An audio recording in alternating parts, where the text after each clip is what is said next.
What's up, pluggers and pickers around the world? Welcome to Six String Sit Down. I'm your host, Mitch Wessel, and I'm here with the magical Patrick Daniels. I was trying to get a cool shot with the things going near the camera.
All right, Patrick, appreciate you coming down, man. It's an honor to have you on the show. Really been looking forward to it for a while, man. Yeah, me too. Thanks. So I'm going to start you off with an easy one.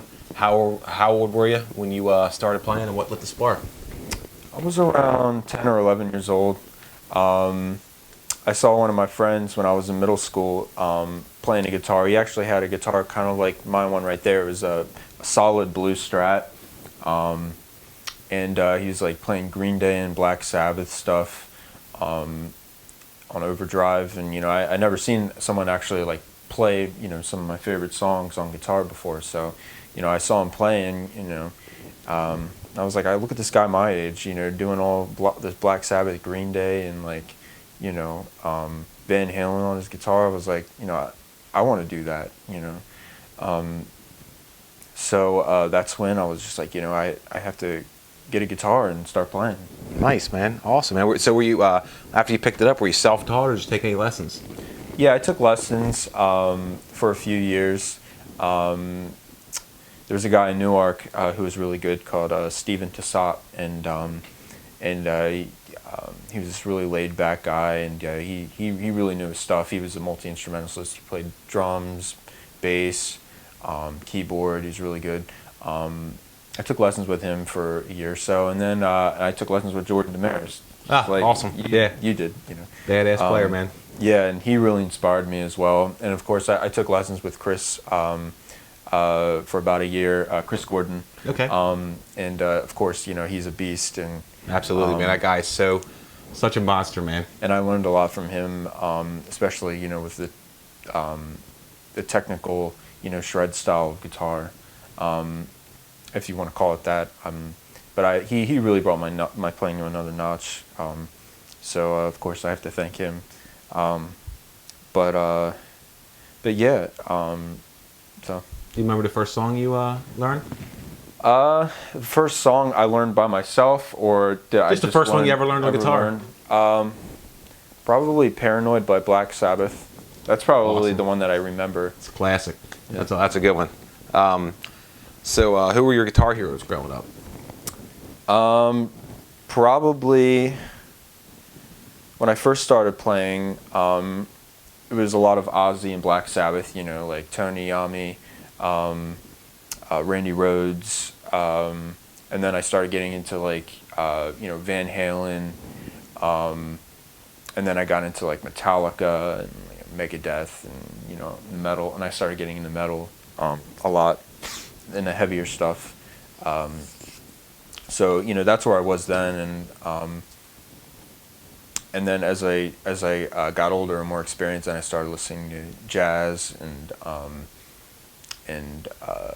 other kind of styles of music. Nice. You know, and you know, the rest is history. Awesome, man. Now, in your formative years, what do you? Because you know you're a hell of a technical player, man. You got great chops, man. What did you spend a lot of like the most time in the practice room working on that you would feel like that helped progress your playing the most? Probably a combination of you know, the bands I mentioned, you know, working through like a lot of, you know, metal riffs, because metal is generally like a very difficult style of music to play. So I mean that immediately kind of had me hit the ground running, trying to learn all of my favorite songs because it's really technically demanding. So just learning all the songs that I really liked, and then from there when I was taking lessons, that's when I really started working out like specific scales.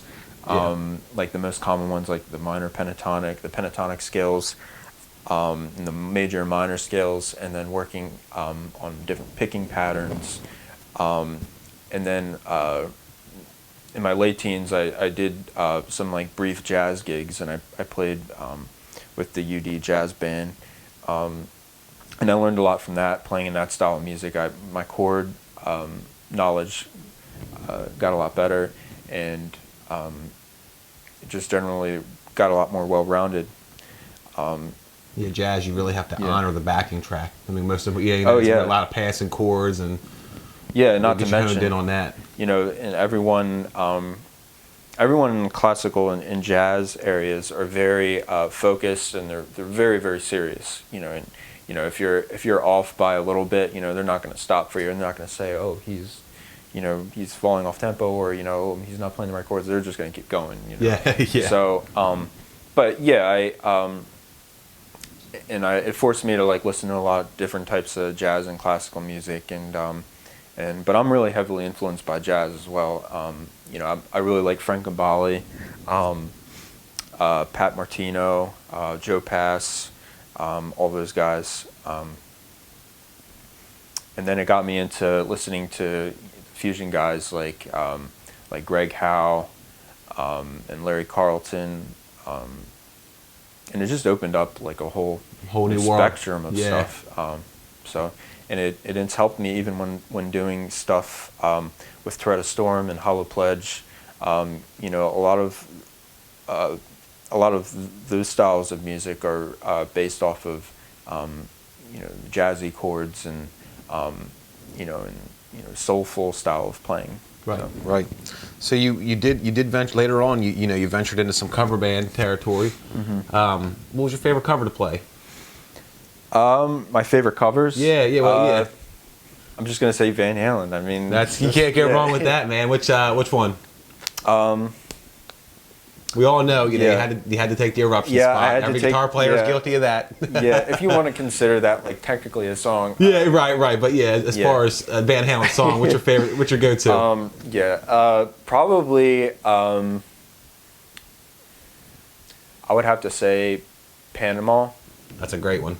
A cross between that and Unchained. I mean, those are the most high energy songs. That's a great. Unchained is phenomenal. But over the years, I mean, it's just it never gets old. No, it's always fun. It's always fun to play. Mm-hmm. So learning all them covers. Was there ever? I like to ask this to all guys that have played covers before.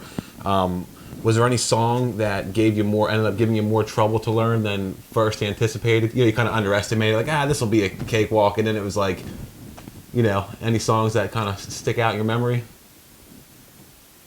It's a Pink Floyd song. It's dun dun dun dun dun dun dun dun dun dun dun dun dun dun dun. I'm trying to remember how. Wow, I'm stumped. I can't even pick up. Yeah. Was it one of their hits, or was it more obscure? Oh no, it was a hit. It was. Why can't I remember it? Have a Cigar, Young Lust. Not that. It's off of Time, Money. Time. It was Time. Yeah, Time. Yeah. So Time by Pink Floyd was probably the most difficult song for me to learn in terms of how many verses there are and the various different types of chord changes in the song, because there's lots of like walk downs with the chords, and also the guitar solo is actually very challenging. And when you think of like guitar solos with especially with David Gilmour, he's very minimalistic for the most part, but with that song there's so many changes behind the chords. He's following those changes very well. So you really have to get locked in with the chord changes and with the overall structure of it. It's just not one of those songs where it's just like you can follow a chord sheet and say, "Hey, I got this." Yeah, he's very tasteful, man. Yeah. His solos have a very good beginning, middle, and end, and you can play him even without the backing track and kind of hear the progression with what he's playing. So that takes a lot of talent. So you're also a songwriter, which is probably my all-time favorite thing. I mean, I feel like that's one of the most important reasons to pick up an instrument is to be creative and put some of yourself into it. Yeah, of course. What's your creative process like? A little bit. Can you kind of shed some light on that?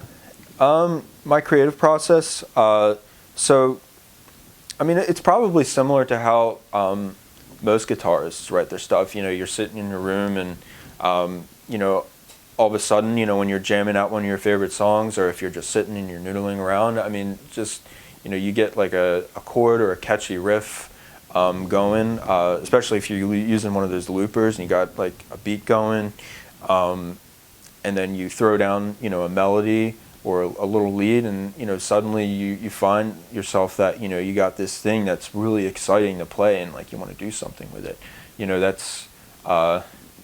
That's probably not much of like a specific answer, but it's just like a feeling, it's just something you get. I have the saying where you don't write songs, songs write you. The song chooses when you write it. Yeah. It's like it just flows out of you, and it's sort of like when you're driving and you, especially if you're not listening to music or doing anything, and you're you just have thoughts going through your head, and then all of a sudden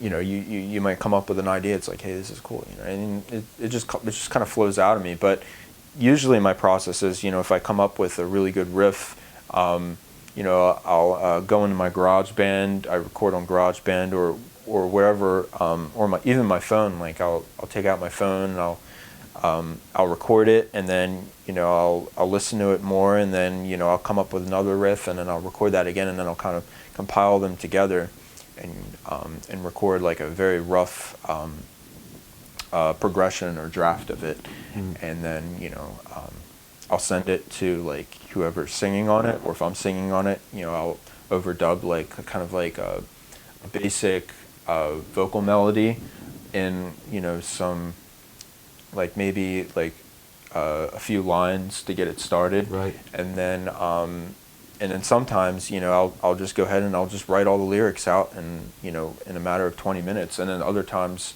I'll write 3 or 4 lines, and I'll take a break, and then I'll come back, and I'll have more ideas. Yep. So, voice memos and phone recorders. What a blessing to creative people, aren't they? It's such a great tool, man. I mean, it's so a beautiful easy thing to write songs these days. So you're notoriously a great improviser and a really awesome soloist, man. I really enjoy watching your videos online. If anybody on Instagram or Facebook can follow Patrick, it's something definitely worth checking out. What, in your opinion, what makes a good solo? What makes a good solo? It has to give someone some kind of feeling, whether it's like a depressing feeling or exciting feeling, or some kind of majestic feeling that like reminds them of something, or makes them feel a certain way. Or it might not have to do that at all. I mean, if it's something that just simply just grabs someone's attention, then it's a great solo. Even if it's just 1 or 2 notes, we'll go back to David Gilmour. I mean, on Hey You, that solo's like 4 or 5 notes. Yeah. And I mean, it's probably one of the most notable solos in rock music, So it's always good to have a good melody in there. Sure. Yeah, and then, of course, I mean, guys like Yngwie Malmsteen, you know, when you listen to them, even, you know, he's playing some technical stuff that might have, you know, a lot of notes in there. You know, there's still some melody in there. There's still, you know, some memorable lines going on. You know, it's whatever that catches the listener, or if it sounds good to you as a player, then, you know, I guess it's enjoyable in that respect too. Yeah, that's the beauty of art, you know. Yeah. If it sounds good to you, then it is good. You Yeah, know? I mean, that's usually, yeah. so. All right. Well, my next question is just kind of a fun one. You know, I know take the amp out of it and your guitar and obviously a tuner. Desert Island pedal. If you could only have one pedal for a gig, you know, besides your amp and your guitar, what would your Desert Island pedal be? If I'm using a wah at the gig, it's gonna have to be a wah. Nice. If I'm not using a wah, then it would probably be like a delay pedal, like for leads. I like having like that, like spacey kind of ambient lead tone.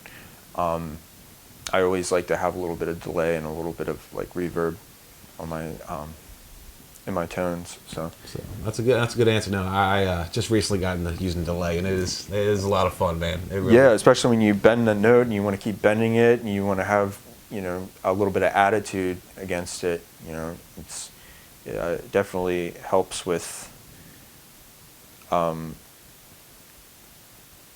Definitely helps with the resonance, keeping the resonance there. Well, man, we're gonna end with the with my favorite question here. Mount Rushmore. Who's on your Mount Rushmore guitar? Past, present, and well, actually, past and present. We can't really tell the future. So,